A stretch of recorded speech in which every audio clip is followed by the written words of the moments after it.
Hey, it's Casey. I'm here with Brent from Community Therapy Center, and he's here to talk to us about stretching for our footed runners coming to the race. So what I like to tell footed athletes to do is I like to hit the major muscle groups. I like to hit the quads, your hamstrings, your calves, and your hip flexors, and I like to do a little bit of a ballistic warm-up stretch.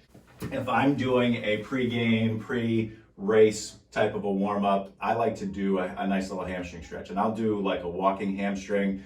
I'll come down and I'll just do a little bit of a stretch and kind of sweep towards the floor with my arms, and then each step is a little stretch on that hamstring. I like to do a little bit of a walking lunge to kind of get hip flexors, quads in there as I go. And then I'll do just a quick little kind of against the wall, stretching my calf a little bit as I go. And I'll do a little bit of that on both. And then I'll do usually a little bit of a light, easy jog just to get muscles warm and ready to go, which reduces the possibility of injuries. And after we get done with the event, then I like to go into a little bit of a longer stretch. So these are more of your traditional hamstring wise. I'll get into a little bit more of a longer stretch, just sitting, kind of leaning forward. I can feel this in calf. I can feel this in the back of my hamstring. And I just hold these. Typically 30 is kind of the target that I use.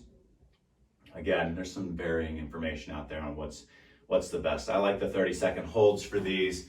I do both sides, and I'll do it 2 to 3 times with each muscle group. Quad wise, I'm a big fan of the standing, kind of pulling up, keeping that chest up, keeping your knee down beside it. The mistake that a lot of people make with these is they want to bend forward a little bit or their legs way out.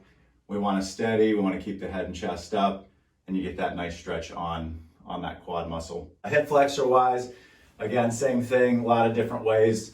You can do that kneeling, you can get into that prolonged. There's that runner stretch where you kind of come down a little bit more, get that hip flexor in there, and just kind of hold those. And again, I'll typically do like 20 to 30 seconds with them. I think hydration, preparing for the event is really important a couple days before, and then of course during the event or leading up to it, make sure you get your hydration.